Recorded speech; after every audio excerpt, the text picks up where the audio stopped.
Hello everyone, in this quick tutorial I'm going to show you how to create a pie chart in Google Sheets in just a few steps.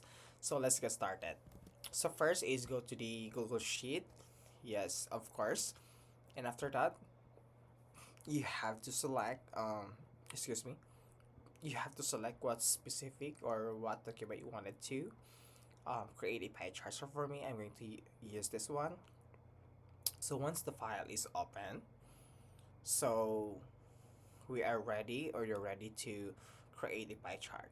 So as you can see on my screen or on my file, I've got some data here um, of some like a sample, a sample data where there's a date, a product, and sales.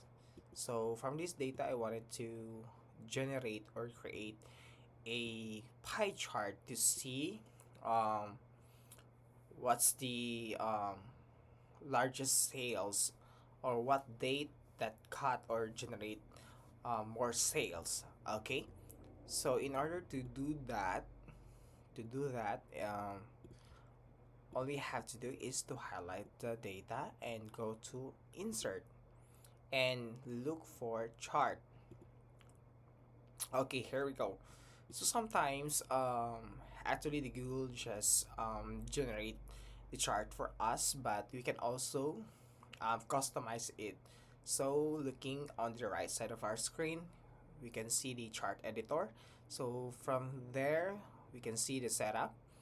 Under the setup, we have chart type, so you can choose what type of chart. So so today we're going to use the pie chart. So there's a three option here, so I'm going to use the 3D pie chart.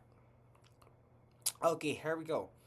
So there's a lot of option here, the label. It's up to you guys what you wanted to put in here. So I'm gonna put product.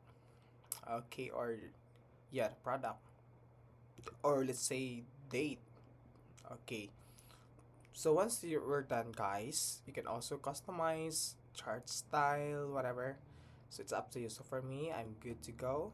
And you can also customize its theme. So click the chart and go to format and go to theme. So you can change the color. Okay, so this one, and etc. So there's a lot of um, theme, guys. So here we go, guys. We already created a pie chart in our Google Sheets. So I hope you learn and you enjoy. So thank you for watching. Please don't forget to like and subscribe for more quick tutorial in Google Sheet. Thank you.